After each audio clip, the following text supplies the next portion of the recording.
Bueno, inicialmente vamos a ver como una introducción, pero antes de ella voy a explicar qué es lo que vamos a ver en esas 3 sesiones de clase. Les voy a compartir una pizarra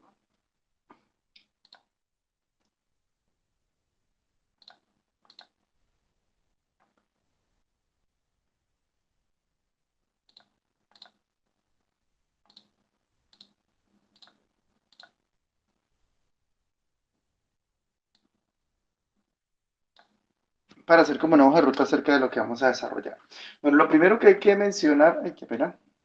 Lo primero que hay que mencionar es que los contenidos de a nivel del sistema inmunitario, tanto fisiológico como a nivel inmune, son muy extensos. Y usualmente eh, a nivel posgradual o en otros sistemas de educación para programas de medicina, lo que se hace es como orientarlos dentro de una asignatura propia que se llama inmunología, ¿vale?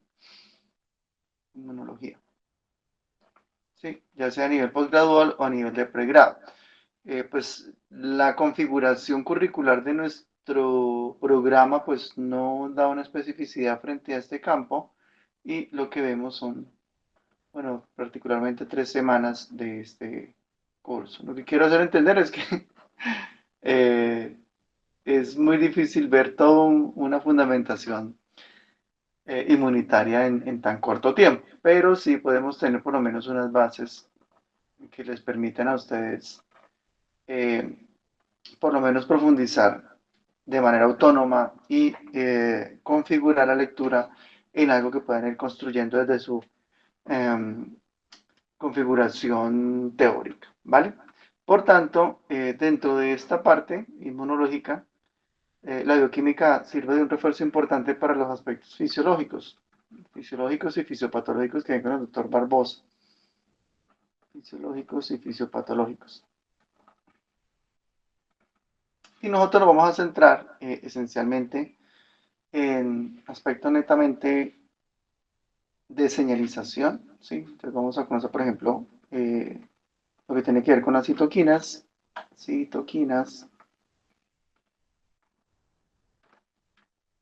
qué son, cómo se comunican, cómo se producen, ¿sí? Cómo son químicamente hablando, y de aquí vamos a ver la señalización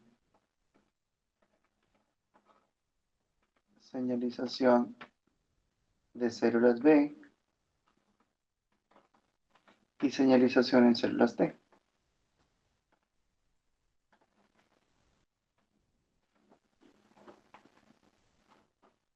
Células T. ¿Vale? Esto obviamente desde el punto de vista adaptativo.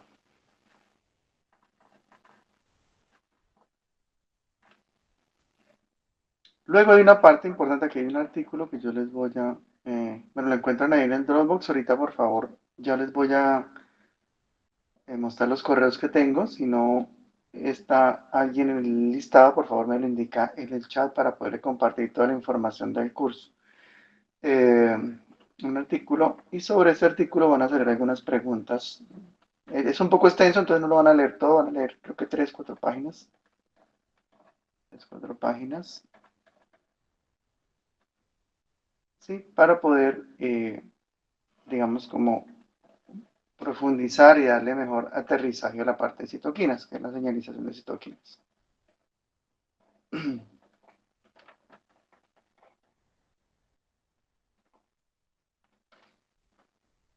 Y luego, si nos da el tiempo, la vez pasada estuvimos un poco corto de tiempo, vamos a hablar un poquito acerca de la interacción anticuerpos, anticuerpos inmunoglobulinas.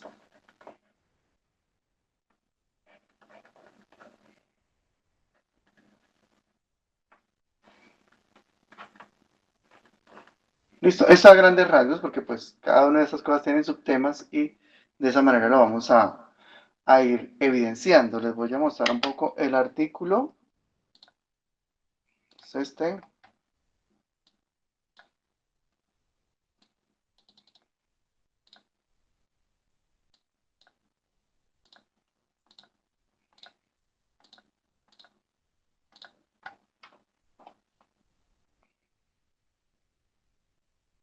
¿sí? Se llama bases moleculares de la activación por el receptor de citoquinas.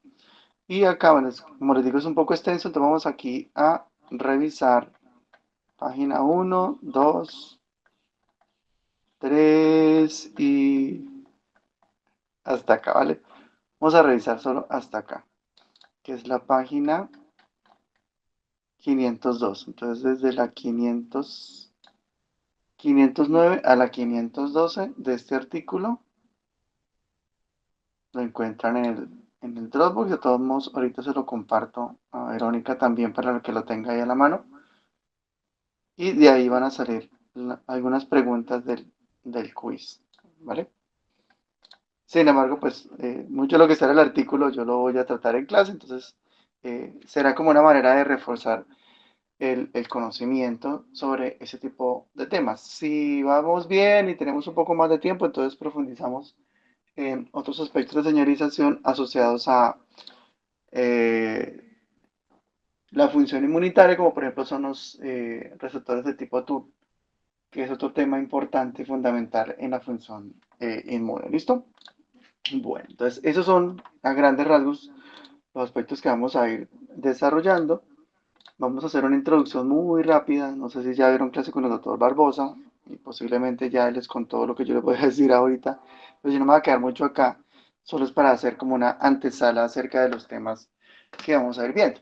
Entonces, en primera instancia, tener en cuenta que a nivel de la inmunología o hablar de inmunología es hablar acerca de dos tipos de inmunidad, que es la inmunidad adaptativa y la inmunidad innata. La inmunidad pues nos permite a nosotros tener la capacidad de protegernos de infecciones, inclusive de no solamente de agentes externos, sino también de agentes internos. Es decir, que la inmunidad no solamente es darnos cuenta o de que nuestro sistema se dé cuenta de que hay algo extraño, sino también la inmunidad se refiere a la capacidad del cuerpo de detectar que algo internamente no está pasando bien o que no es reconocido o que dicha función no está sucediendo de la manera en la cual debería estar sucediendo. De aquí también a las enfermedades de tipo autoinmune, ¿vale? La función inmunitaria adaptativa pues permite distinguir lo propio de lo no propio, ¿sí? E involucra una manera en la cual el sistema inmunitario tiende a educarse, a conocer eh, aspectos que deberían ser específicos desde lo inespecífico hacia lo específico. La inmunidad innata es un tipo de inmunidad que es poco específica, que tiende a, digamos, actuar de una manera muy general y las respuestas están asociadas también a ese tipo de reconocimiento. En otras palabras, no hay un reconocimiento específico, sino muy general de algo que podría estar atacando al cuerpo. ¿Listo? Por tanto, como les venía diciendo, entonces esa inmunidad innata está basada principalmente en mecanismos que evitan la interacción con agentes externos, a eso se le llaman elementos de barrera o barreras anatómicas, las cuales pueden ser mecánicas o bioquímicas. Dentro de las mecánicas, pues tenemos las mucosas, tenemos una gran cantidad de eh, condiciones, el pH, la movilización por medio de cilios, de eh, mucosidad, por ejemplo, todos esos mecanismos de barrera que están protegiendo el cuerpo de agentes externos. Y también, por ejemplo, el tema de aspecto bioquímico, como el caso del pH o reconocimiento derivado por o asociado a receptor, como es el caso de los PAMP, que son los patrones asociados a patógenos. Esto es más que todo eh, como una configuración general que intenta descifrar frente a una configuración específica de que algo es perjudicial para el cuerpo. ¿Me hago entender?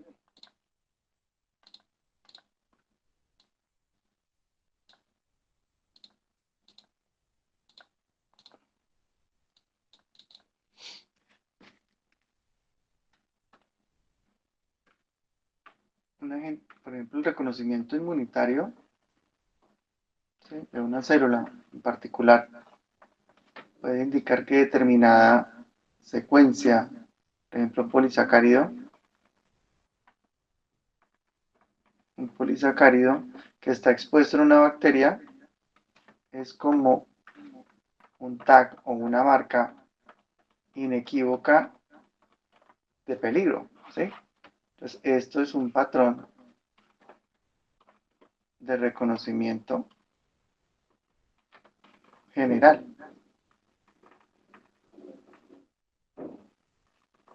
Y siempre que se encuentre ese patrón, pues se va a generar una respuesta.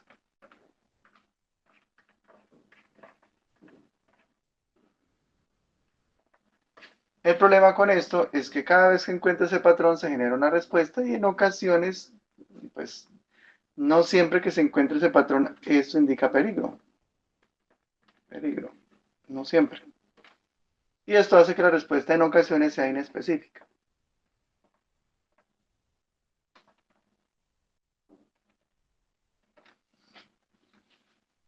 ¿Cuáles son las consecuencias de esto? De que cuando tenemos respuestas inespecíficas, en ocasiones el reclutamiento, la activación o las respuestas tienden a generar un gasto energético.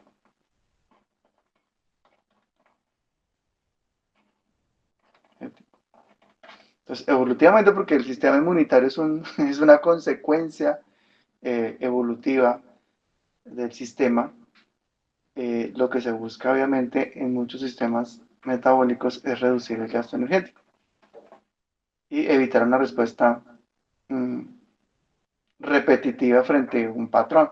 Entonces, ese tipo de respuesta inespecífica y constante frente a un patrón tiende a ser en ciertos contextos poco eficiente. Y la manera de poder, digamos, ir en contra de esta ineficiencia es buscar la especificidad.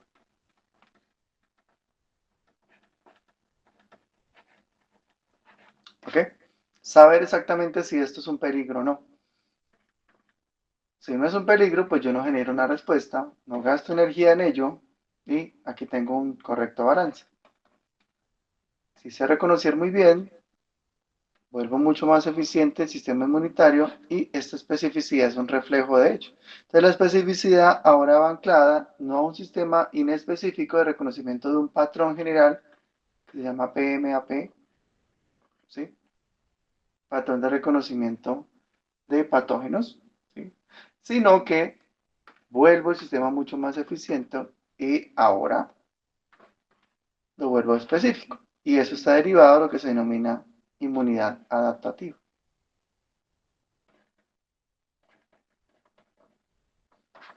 Las dos son importantes y las dos se complementan, pero esta tiende a ser, digamos, un poco más sofisticada.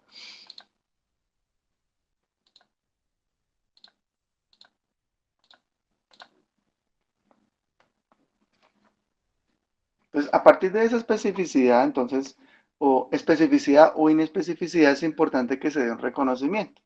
Un reconocimiento de algo que pueda dar origen a la respuesta y a ese algo se le denomina antígeno, ¿vale? Entonces, un antígeno es una sustancia capaz de generar una reacción, de generar una respuesta. Ya con el doctor Barbosa ustedes van a conocer los tipos de antígenos y cómo se categorizan frente a una respuesta fisiológica, ¿ok? Los antígenos son muy diversos, nosotros vamos a estudiar desde el punto de vista bioquímico de cómo terminan actuando, generando una respuesta, sobre todo a nivel de célula B o T, y cómo permiten reclutamiento, diferenciación y secreción, por ejemplo, en el caso de citoquinas, ¿vale? Tanto la inmunidad innata como adaptativa, pues tiene una serie de características, ya he estado yo mencionando algunas de ellas. Eh, la respuesta inmune tiende a configurarse como una respuesta muy específica. Esa especificidad, como lo acabo de decir, tiende a guardar recursos, a ser mucho más eh, eficiente y una cosa interesante de generar algo que se denomina memoria, ¿sí? No es como la memoria que tenemos en la cabeza, la cual está reconfigurada por redes y respuestas enmarcadas en una codificación. Acá es más que todo acerca de una codificación química que permite que la respuesta esté anclada principalmente sobre eh, un antígeno específico que debe necesariamente generar la respuesta, ¿vale? Una vez que se da ese reconocimiento específico, se da algo muy característico de la inmunidad adaptativa que se denomina la expansión clonal, la creación de una gran cantidad de células eh, que van a responder a la presencia de ese antígeno y luego subsecuentemente la exposición del mismo antígeno a fin de generar una respuesta muy rápida y de pronto no es la palabra más calificativa, pero digamos muy explosiva, muy eh, tendiente a generar una consecuencia en relación a ese antígeno que en principio está allí. Eso trae una serie de aspectos a considerar desde el punto de vista energético, y es que, por ejemplo, la inmunidad adaptativa pues no es la panacea, tiene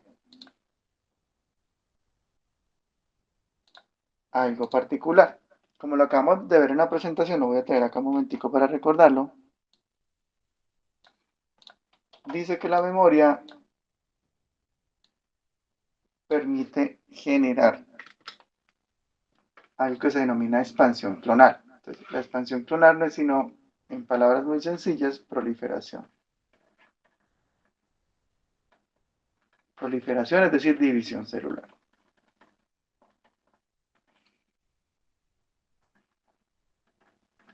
¿Ok? Porque es importante recordar esto, porque la división celular, en términos energéticos, pues es muy costosa, es un gasto considerable. Cada célula que se divide, pues es un gasto más para la homeostasis del cuerpo, ¿vale? Como es una expansión como consecuencia de la respuesta inmunológica, pues esto debe estar muy controlado o debe ser muy estricto.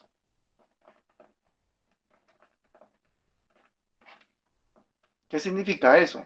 Que si se va a producir esta expansión clonal, esta proliferación, realmente debe darse si es absolutamente necesario. ¿Ok?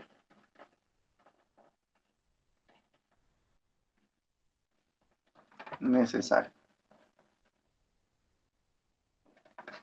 Y hay una manera muy específica de controlar eso y es la producción, en esencia, de unas señales químicas. Las vamos a conocer más en detalle en las demás sesiones.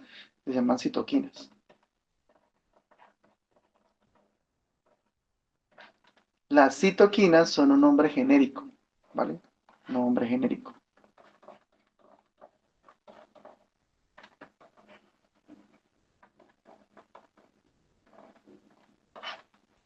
¿Cómo así genérico? Que ella puede, este nombre o esta citoquina, lo que me está diciendo es que es una molécula capaz de generar una respuesta muy específica del sistema inmunitario y específicamente pues hay que conocer el tipo de respuesta. Entonces vamos a ver más adelante que dentro de las citoquinas encontramos las quimiosinas, las interleucinas, ¿sí? Hay otros tipos más específicos de este gran nombre que engloba esas características de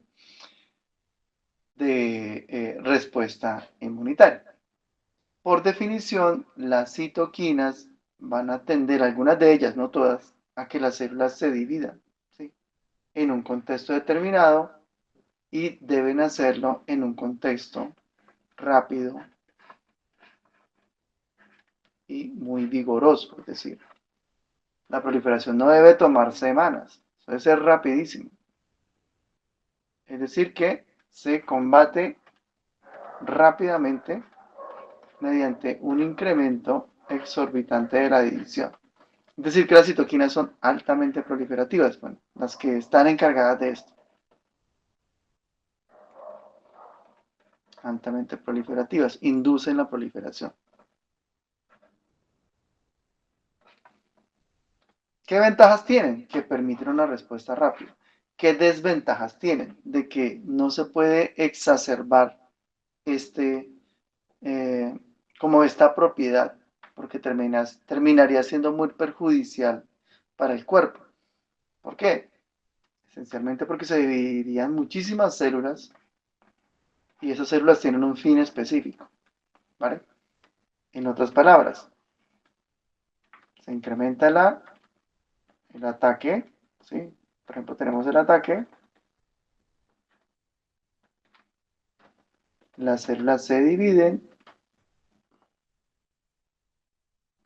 luego acabamos con ese ataque y las células ahora deben dejar de dividirse, acá hay división, y ahora dejan de dividirse y entran en apoptosis, mueren. Entonces, es una dualidad de vida, proliferan y luego de muerte, salen del sistema. Estas células no pueden quedar ahí alimentándose y viviendo, tienen que dejar de existir debido a que no hacen parte del equilibrio normal y de la homeostasis del cuerpo. ¿Cuáles son las consecuencias de ello? Pues la producción de otro tipo de citoquinas. Entonces, aquí tenemos una cosa interesante a nivel del sistema y es que yo puedo tener citoquinas de doble filo. Citoquinas de doble filo. ¿Qué significa eso? Que hay unas que me van a estimular la proliferación, estimulantes, pero son altamente estimulantes, muy estimulantes, para que la proliferación sea muy veloz, rápida y la respuesta sea casi inmediata, respuesta rápida. Y ahora voy a tener citoquinas que van a hacer lo contrario, en vez de estimular, van a aquí es estimulantes de proliferación y aquí tengo estimulantes de muerte. O bueno, esta palabra mejor cambiémosla, no es muy apropiada. ¿Sí? Pues promueven muerte celular.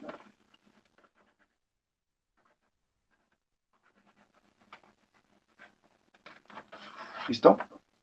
Entonces van a reducir la capacidad estimulante de estas y van a promover de que las células que habían proliferado antes ahora entran en apoptosis.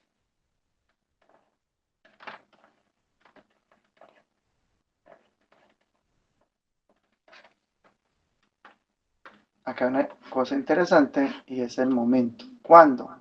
¿Cuándo entran estas y cuándo entran estas? Es fundamental.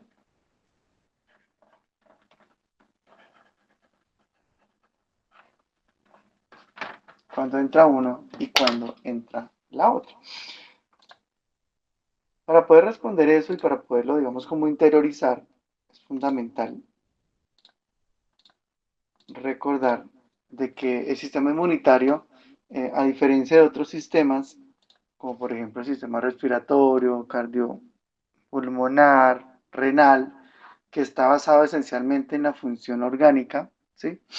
El sistema inmunitario, según muchos autores se han puesto de acuerdo en poder entender eh, el sistema inmune debido a que está fisiológicamente resuelto por múltiples elementos del cuerpo, se concibe como un sistema funcional, ¿vale? No es orgánico, digamos, orgánico es como el caso del sistema renal. Los sistemas que vimos, sistema renal, por ejemplo, los que vimos el semestre pasado, ¿vale? Son sistemas basados en órganos. Y esos órganos, pues, ejecutan esencialmente las funciones, se encargan de la ejecución de funciones. Pero en este caso, ciertos autores indican que el sistema inmunitario es un sistema de orden funcional, ¿sí? Que implica múltiples elementos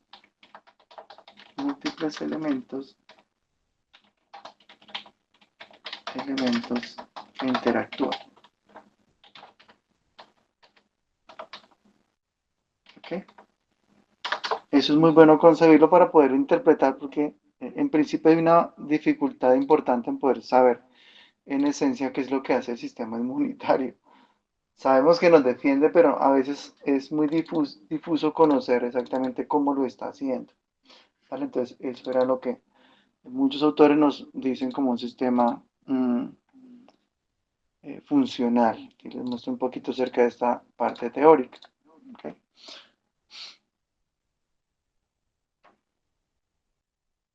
Entonces, no tenemos un sistema basado en órganos, que sí sabemos que hay órganos que están apoyando la función del sistema inmunitario, pero más que todo, el sistema inmunitario está basado en sistemas que están funcionando, como por ejemplo el sistema hematopoyético, vascular, linfático, que están interactuando y generando una posible respuesta. Y aquí por lo que ya hemos visto, la condición de defensa innata y de defensa adaptativa, ¿vale? ¿Hasta acá tienen alguna pregunta? ¿Sí me he hecho entender? ¿Sí les ha quedado claro? Sí, señor, se ha hecho entender. ¿No? Correcto, muchas gracias. Bueno, entonces vamos a continuar un poco acerca de qué elementos vienen ahora a participar acerca del sistema inmunitario. Entonces, un momento mientras comparto acá.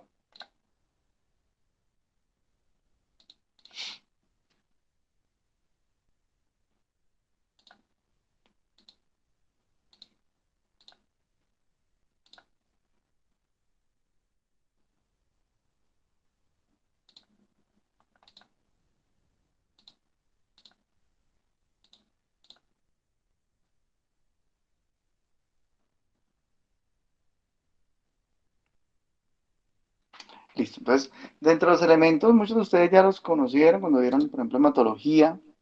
Tenemos células específicas que se encargan de poder generar los mediadores, de responder, de generar funciones, eh, plaquetas, células de línea B, linfocitos, B, C, y todos ellos interactúan eh, y se involucran en la función del sistema inmunitario, ¿vale? En ese sentido, pues, vamos a ver que dentro de las células del sistema que participan en el sistema inmunitario, además de componentes celulares, también hay componentes proteicos. Por eso a veces es tan difícil como dar una definición concreta de la ubicación del sistema inmunitario. Nos podemos perder ahí, pero realmente no, eso no es necesario determinarlo porque si partimos de la concepción funcional, pues vamos a ver que son múltiples componentes funcionando, entre ellos, por ejemplo, proteínas del suero, inmunoglobulina, sistema complemento, factores de coagulación, entre otros aspectos a nivel del plasma. Luego tenemos, por ejemplo, componentes celulares, células mononucleares, que ya ustedes reconocen muy bien, los linfocitos T, B, las NK y monocitos. Y adicionalmente las polimorfonucleares, neutrófilos, eosinófilos y basófilos. Además de esos componentes celulares, también encontramos órganos, como principalmente los órganos linfoides, que sirven de interconexión, de diferenciación, y que desde el punto de vista clínico inclusive nos dan una pista acerca de lo que le podría estar pasando al paciente frente a la exacerbación de las funciones de los órganos linfoides, como es el caso de el incremento en el tamaño de los nódulos linfáticos, por ejemplo. Adicionalmente de los nódulos linfáticos, pues tenemos la médula ósea, el timo, eh, donde se dan sitios de producción de linfocitos. Y hay otros tipos de órganos linfoides que se denominan órganos linfoides secundarios, donde, por ejemplo, tenemos un inicio o una iniciación de los elementos que se involucran en la respuesta inmune adaptativa, ¿vale? Fisiológicamente, pues se conoce muy bien la distribución de muchos de los eh, órganos linfoides y adicional de la activación de esos órganos linfoides, la respuesta inmunitaria, pues debe, o sea, caracterizada por tener una serie de eh, respuestas que pueden estar enmarcadas dentro de una serie de patrones, ¿vale? Por ejemplo, el caso de la inmunidad innata la activación se puede dar de una manera muy corta, de 0 a 4 horas, iniciada la infección. Dado esto, se da el reconocimiento eh, y la activación de efectores no específicos. Recordemos siempre que esa actividad del sistema innato es muy, muy inespecífica y en el caso de que se dé reconocimiento, pues en una etapa muy temprana se da la eliminación del agente infeccioso, ¿vale? En el caso de que no sea posible la eliminación de dicho agente, pues se hace necesario, se hace necesaria la activación de otros tipos de respuestas. Ya no es necesaria el reconocimiento de esos factores porque es posible de que los antígenos no sean del tipo de reconocimiento rápido. Por tanto, es necesario reclutar células efectoras que sean capaces de dicho reconocimiento. Y eso se hace, eso toma tiempo, entre cuatro, me permiten un momentito, por favor, un segundo.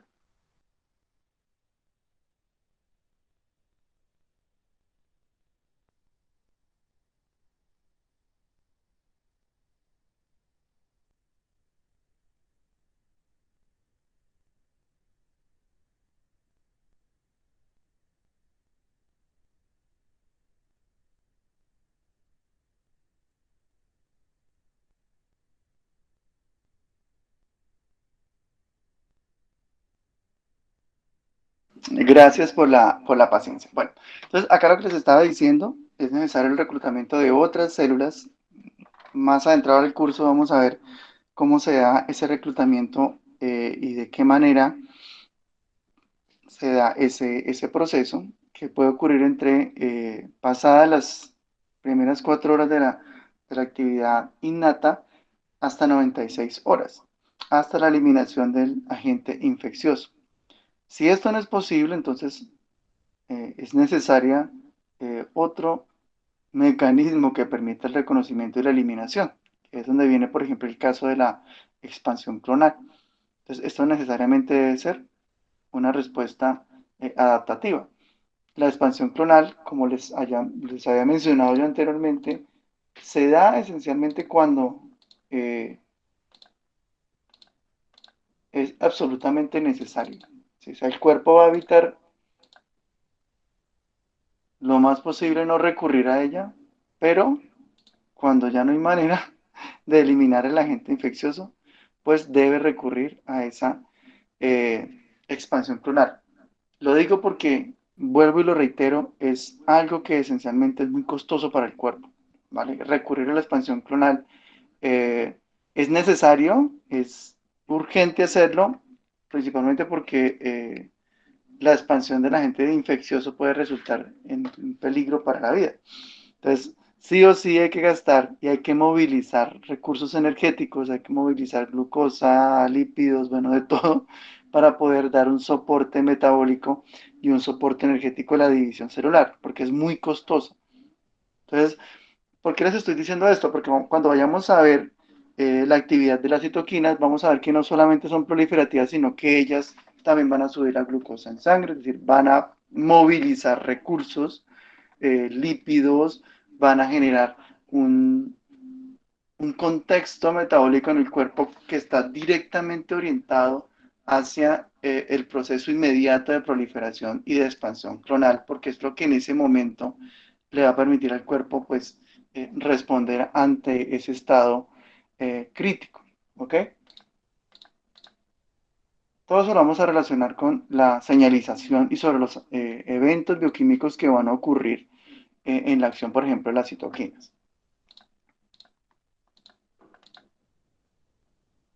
Listo. Entonces miren que este paso de expansión clonal, que es de alguna manera costoso, el cuerpo tiene la capacidad, y sobre todo el sistema inmunitario, tiene la capacidad de poderlo guardar, de evitarlo en un contexto dado y responder.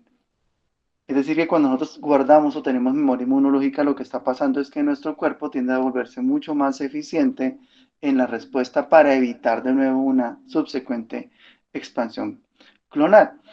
Esto puede sonar un poco obvio, ¿sí? Es un poco lógico de que eso suceda, pero en ocasiones esto se sale de control en algunos tipos de enfermedades inmunitarias y la expansión clonal no se logra contener o la respuesta no logra eliminar completamente un agente infeccioso o no lo hace eficientemente. Y hay infecciones que duran pues mucho tiempo. Les va a pasar a ustedes con algunos pacientes que llegan a consulta y usted hace la, bueno, la recolección de la información del paciente y le dirá al paciente, no, es que yo tengo una tos que no se me quita en 2 meses, tengo una infección que es muy recurrente, ¿sí? Algo está pasando porque el paciente no resuelve eh, la, la situación inmunitaria, ¿sí? Entonces, muy posiblemente usted va a determinar que tendrá que hacer determinadas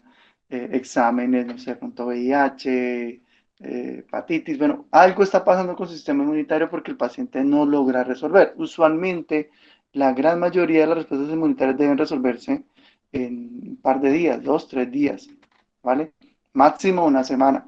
Pero si el paciente dura más tiempo, este cuadrito, esto que estamos viendo a continuación, nos puede dar una luz acerca de que algo no está pasando bien con este paciente. ¿Cómo lo evidenciamos? Pues cuando tenemos memoria inmunológica, ahora hacemos un reconocimiento rápido basado en la memoria y eliminamos rápidamente el agente infeccioso en pocas horas o en pocos días. ¿Ok?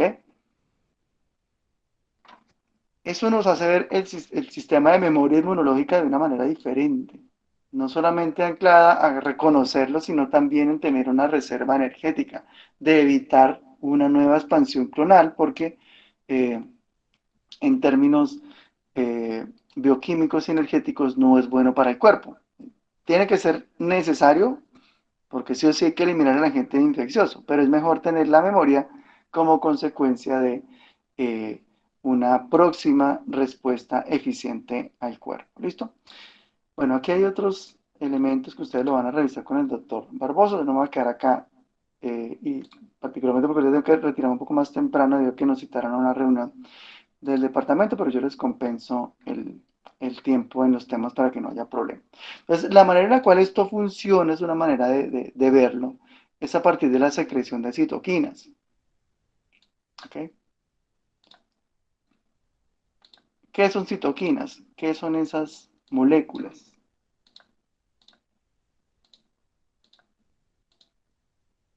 Entonces, antes de ir directamente al tema de las citoquinas, tenemos que recordar que nuestro sistemas de señalización y sistemas de reconocimiento o de respuesta están basadas en una serie de formas en las cuales las células responden y reconocen una señal sobre la cual tienen que responder, ¿vale?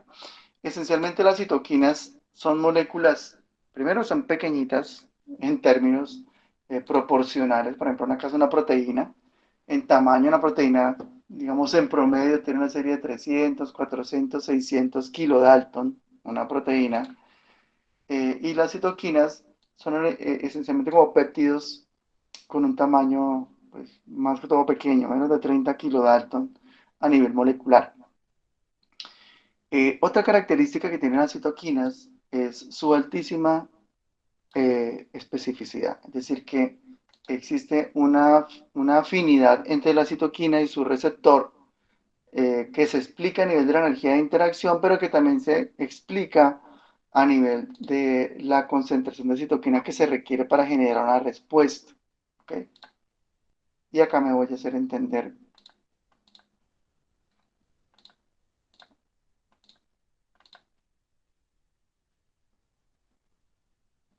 con el siguiente concepto.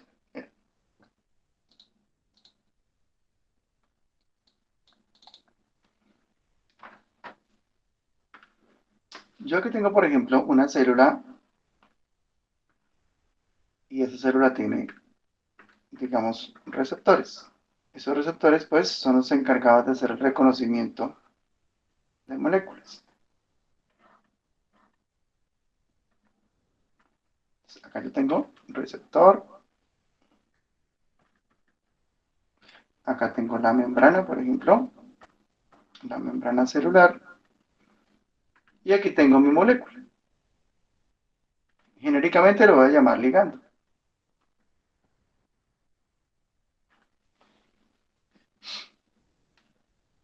Desde el punto de vista bioquímico, el ligando y el receptor van a generar algo que se denomina interacción. ¿Sí? Interacción.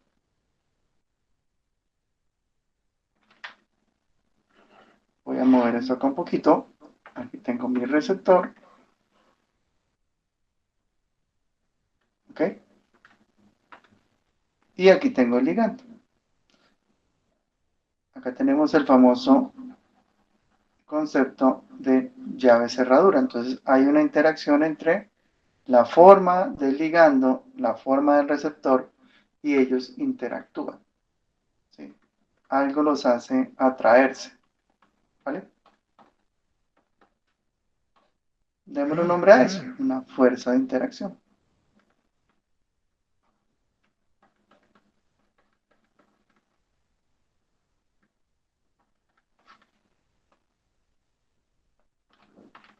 Una forma, digamos, un poco cotidiana de entender esto es, por ejemplo, las afinidades que tienen ustedes entre amigos. ¿Sí? Por ejemplo, aquí, ¿quién me dice? Camila, ¿qué hace que usted tenga mayor interacción con su mejor amiga que con otra persona? Por ejemplo, o Juan José. Pues de Sí, pronto la puede ser. comunicación, no sé. Sí, correcto. ¿Qué otra cosa, Juan José? ¿Qué hace que tenga mejor interacción con su mejor amigo que con otra persona?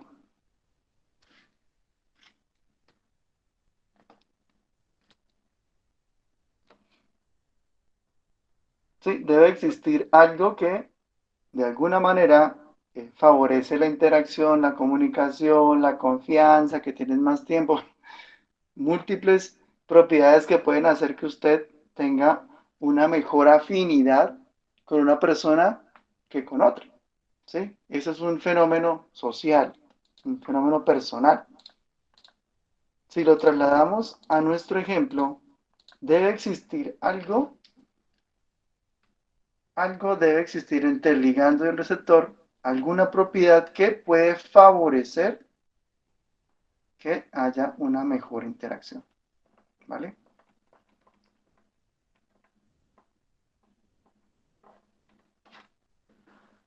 Esto puede ser, digamos, natural. La interacción es propia entre el ligando y su mismo receptor. Interactúan y cuando interactúan generan la respuesta. ¿Ok? Ahí está. Entre mayor especificidad, porque eso es un concepto bioquímico, entre mayor especificidad, es decir, entre más específico sea el receptor, cuando digo más específico, es algo más o menos así, vean. Este receptor ahora es que lo va a rodear tal cual es la forma, ¿sí? Y él tiene mejor interacción con él. Si yo tuviera, por ejemplo, un ligando, voy a cambiarlo, voy a ponerlo cuadradito, aunque no hay ligandos cuadrados, voy a ponerlo cuadrado. Y yo quiero poner este ligando cuadrado aquí.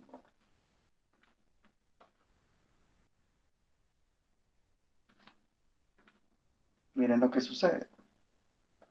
Sí puede interactuar, pero miren que aquí la interacción no es como tan perfecta, ¿no? Aquí hay unos espacios, voy a pintarlos de otro color, vean.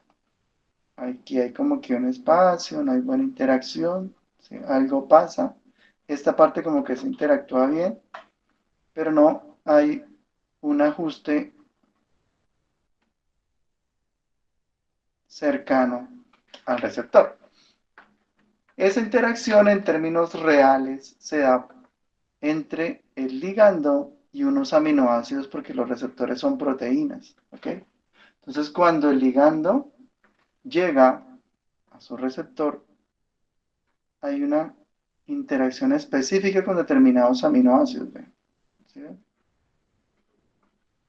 Hay una cercanía, hay una interacción específica. y hay aminoácidos claves. Aquí les voy a poner cualquier nombre, el aminoácido A, el B, el C y el D. Entonces, cuando este receptor y el ligando interactúan en estos puntos en particular, se genera una respuesta única. ¿Vale? Si yo trajera, por ejemplo, el cuadradito este y lo pusiera acá, digamos que él interactúa con algunos, pero no con todos. Digamos que interactúa con B y con C. Es posible que se dé una respuesta, pero esa respuesta no va a ser como con el ligando natural. Inclusive hay ligandos artificiales que aprovechan esa propiedad y son inclusive mucho más eh, afines a un receptor. Hay ejemplos de eso, por ejemplo el kainato. ¿Sí? El kainato es mucho más afín a un receptor de glutamato que el mismo glutamato. Eso lo vimos en sistemas orgánicos 1. ¿Sí? Inclusive hay sustancias externas que son toxinas o son venenos o son inclusive fármacos que son mucho más afines a un receptor que el mismo ligando natural. Esa parte que estoy diciendo se entiende, ¿sí me he hecho entender? ¿Hasta el momento está claro eso? Sí, señor. Sí, señor profe. Correcto. Como es tan específico, un ligando a su receptor, un ligando obviamente natural sobre el receptor, yo no necesito tanto de una sustancia para generar una respuesta, ¿cierto? Con que libere poquito, se da la interacción perfecta y se genera la respuesta. Pero si yo no tengo el ligando natural, sino que tengo un ligando que se le parece, ya las cosas cambian, ¿sí?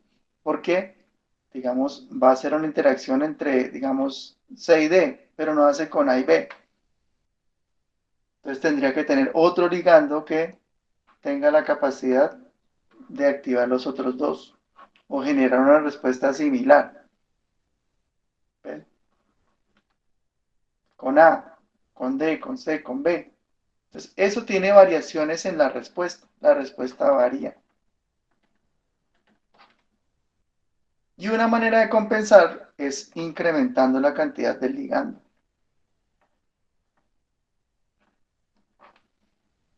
O generando una respuesta en conjunto con otros receptores que se parecen. Ese es el efecto de algunos fármacos. No sé si ustedes lo están viendo ahorita en farmacología o en terapéutica, o lo vieron. ¿Sí? Yo incremento la concentración de un fármaco y él puede activar múltiples receptores y yo emulo una respuesta. Pero lo compenso incrementando la concentración de esa sustancia o ese ligando. ¿Sí ven qué interesante? ¿Por qué les cuento eso? Porque usualmente las citoquinas son ligandos muy, muy específicos y generan respuestas únicas. Por tanto, yo no necesito mucho de una citoquina. Usualmente las citoquinas en plasma están en una concentración muy pequeña. ¿Sí? ¿Cómo lo entendemos? Porque son tan específicas, son tan afines a su receptor que generan una respuesta especial y única sobre ese receptor. ¿Vale? Ya les explico por qué eso es así. Lo que sí quiero que quede claro es que las citoquinas son muy, muy específicas a su receptor y no necesitamos tanta concentración de ellas. De hecho, las citoquinas se encuentran en el orden de los nanomolar o picomolar.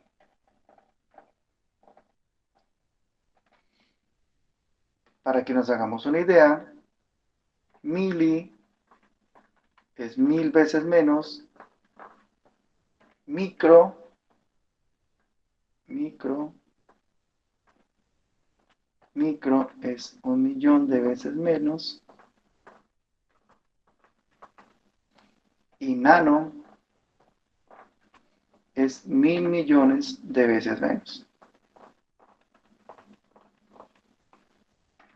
Pico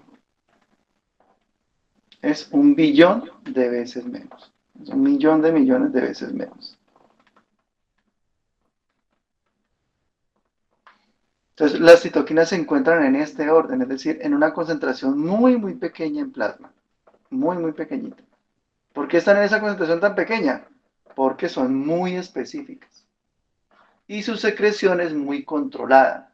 Precisamente por eso, porque la respuesta es tan única que tenemos que activarla en una situación o de emergencia o en una situación sin igual, en una situación en la cual sí o sí hay que hacerlo porque está en riesgo la homeostasis, inclusive la vida del paciente.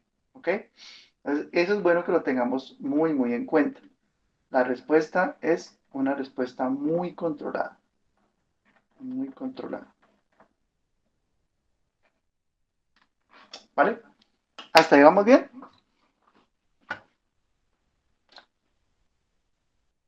Sí, Bueno, señor.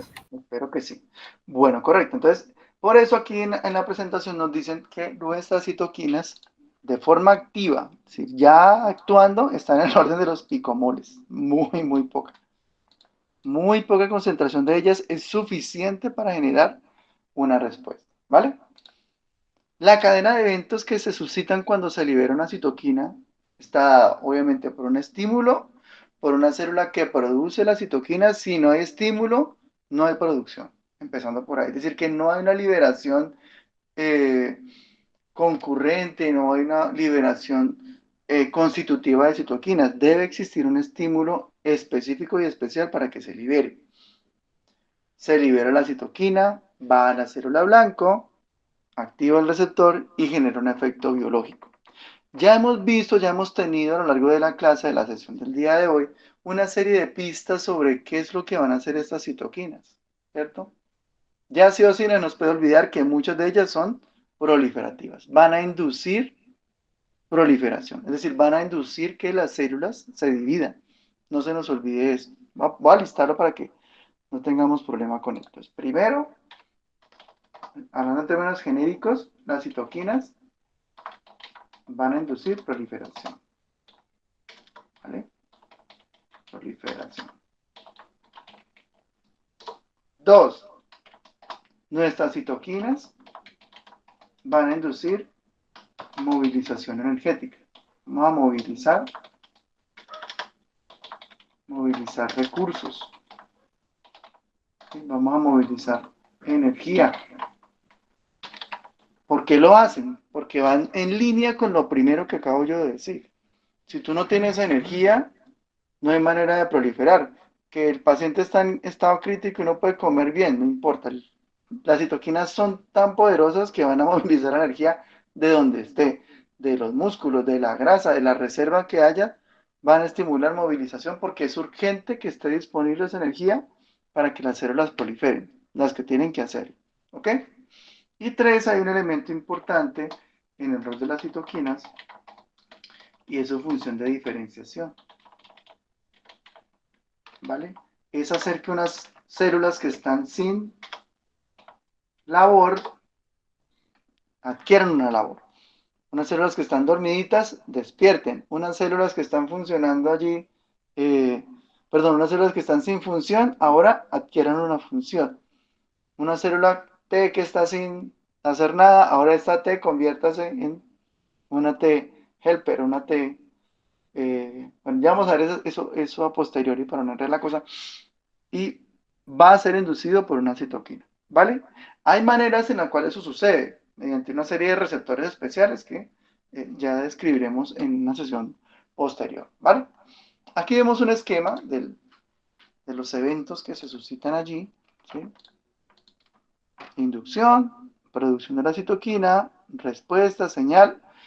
Aquí hay una cosa interesante y es que usualmente las citoquinas, cuando generan una señal, lo hacen mediante inducción génica. ¿Qué significa eso? De que la señal que viene de las citoquinas debe activar una serie de genes, esos genes deben transcribirse y debe generar una respuesta biológica. Esto va en línea con lo que yo estaba diciendo anteriormente, que hay un tiempo en el cual se toma una respuesta, eh, sobre todo a nivel adaptativo. No va a ser inmediato. Cuando se liberan citoquinas, usualmente la respuesta va a tomar un tiempo considerable porque la expresión de los genes, la producción del RNA mensajero, la producción de la proteína, la movilización de un receptor, la secreción y todo eso pues va a tomar tiempo, ¿sí? O sea, físicamente es imposible que se genere una respuesta en pocos minutos o en pocas horas, desde el punto de vista adaptativo, ¿vale? Lo que sí se puede mejorar es cuando se tiene la memoria inmunológica. Si tenemos memoria, la respuesta ya está casi, digamos, como programada y se puede mejorar el tiempo de respuesta, pero pues no va a ser el mismo a nivel de la inmunidad innata. Va a tomar un poquito más, pero no tanto como si fuera por expansión clonal. ¿Listo? Entonces, una vez que se da esto, pues la citoquina ejerce su función particular, ¿vale? Como yo les decía, las citoquinas, les comparto acá, las citoquinas corresponden a un nombre genérico, ¿vale? En términos inmunitarios, pues tenemos que ser un poco más específicos sobre qué es lo que está haciendo la citoquina. Entonces, dependiendo a esto, podemos tener tres tipos de configuraciones en cuanto a la nomenclatura de la citoquina. Una configuración asociada a la fuente de la citoquina, es decir, de dónde viene, a lo que va a hacer la citoquina, es decir, su función, y si tiene procesos de interacción o de acción intercelular, si eso se está llevando a cabo. Entonces, por ejemplo, si viene del sistema linfoide, si viene de linfocitos, a esta citoquina la vamos a llamar linfoquina, ¿vale? Si tiene una función quemotáctica, si va a estimular la movilización, eh, el paso de células a través del endotelio, ¿sí? Acción quemotáctica, entonces a esa citoquina la vamos a llamar quemoquina. Y adicionalmente, si tenemos una interacción entre componentes del sistema inmunitario, respuestas, por ejemplo, asociadas a diferenciación, a estímulo proliferativo, entonces a esas citoquinas las vamos a llamar interleuquinas. En la literatura usualmente se mencionan mucho de estas porque son las que están mejor caracterizadas. Obviamente las otras también están presentes. ¿Ok? Entonces, esas interleuquinas, vamos a ver que tienen una función importante frente a respuestas que por lo menos vamos a llevarnos de este curso, como por ejemplo la activación de la interleuquina 2, la 4, la 5, ¿sí? Ese componente ahí lo vamos a dejar bien, bien claro que nos sirve como modelo para comprender el sistema de acción de las citoquinas, ¿vale?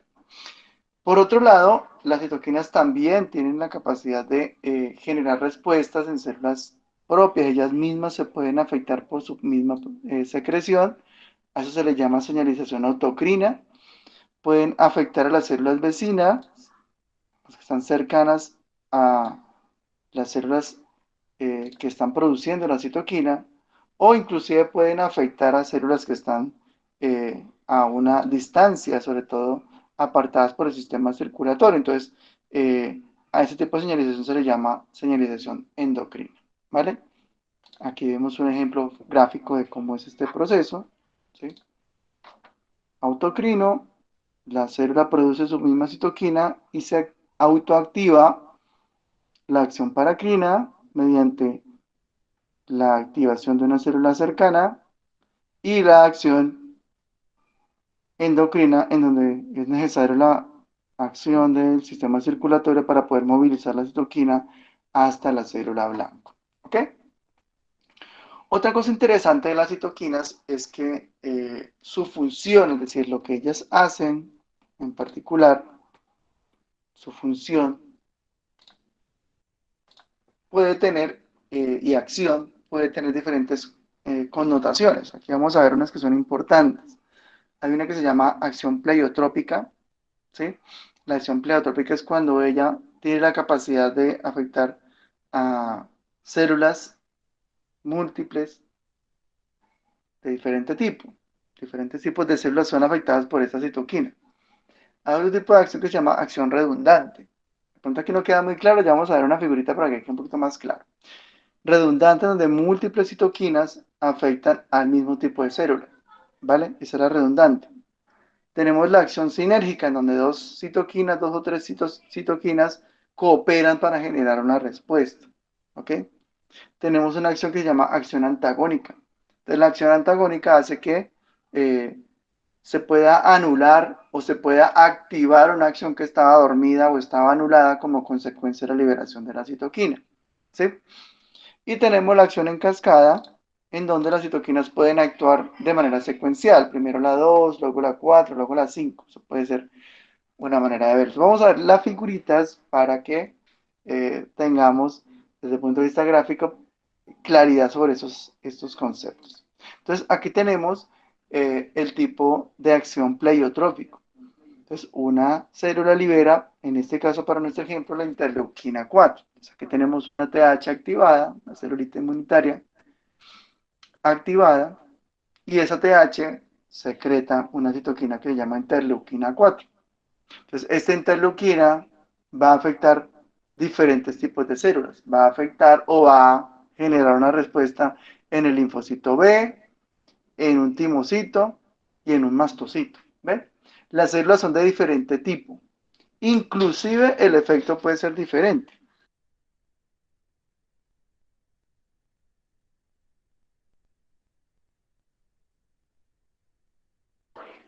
Perdón. Entonces miren cómo en esta la célula B se genera como efecto la activación, la proliferación y la diferenciación, como consecuencia de la citoquina, porque uno podría pensar, no, es que la interleuquina 4 solo genera proliferación y todas van a proliferar, y en este caso las cosas pueden cambiar un poco, ¿ve? Las funciones pueden ser consecuencia de la forma como la célula interactúa con respecto a la citoquina. Entonces, esa es la pleiotrópica. Aquí tenemos, por ejemplo, la inducción en cascada. Entonces, la inducción en cascada es que tenemos una celulita, ella genera una, eh, un mediador, un inductor, en este caso interferón gamma, y ahora hace que se genere una respuesta sobre el macrófago. Esta no iba a responder, sino iba a liberar eh, esta citoquina. En particular, por definición, muchas de las acciones de las liberaciones de citoquinas se dan mediante el efecto en cascada, ¿vale? Luego tenemos en este caso, ¿sí? Eh, por ejemplo, la acción redundante, que es esta que tenemos acá. ¿Qué significa redundante? Que tenemos múltiples citoquinas que afectan la respuesta de una célula. Para este caso tenemos, por ejemplo, interleuquina 2, la 4 y la 5. 2, 4 y 5 van a estimular proliferación en la célula B.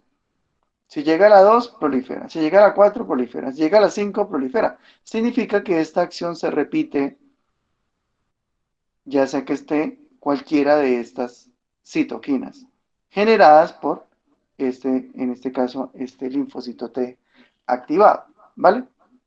Para diferenciarlo de la sinergia, significa que para el efecto sinérgico, sí o sí deben estar dos elementos que cooperan, es decir, aquí inclusive lo ven a nivel de la flecha, confluyen, cooperan para que se genere la respuesta. Si está la 4 sola, no se da la inducción. Si está la 5 sola, no se da. Deben estar las dos cooperando, por eso se llama sinérgica, para inducir, en este caso la respuesta es inducción a un switch o un cambio a producción de inmunoglobulina E en este linfocito.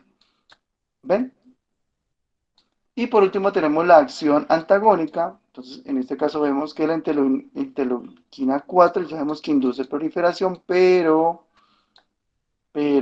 si tenemos en este caso un interferón, de hecho de ahí viene su nombre, interfiere contra la acción, bloquea la acción de la interleuquina 4 y bloquea ese paso a inmunoglobulina E que se induce por la interleuquina 4.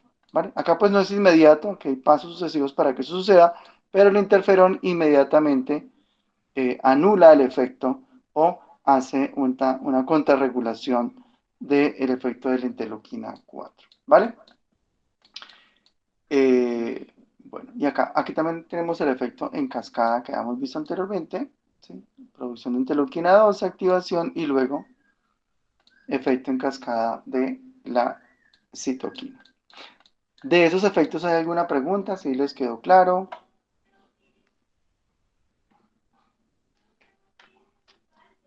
Quedó claro, profe. Listo, muchas gracias. Bueno, ¿Quiénes se encargan de generar estas citoquinas? Son las células encargadas de producir citoquinas. Entonces, lo vamos a ver de diferentes frentes. Desde el punto de vista innato, macrófagos, células endoteliales y fibroblastos.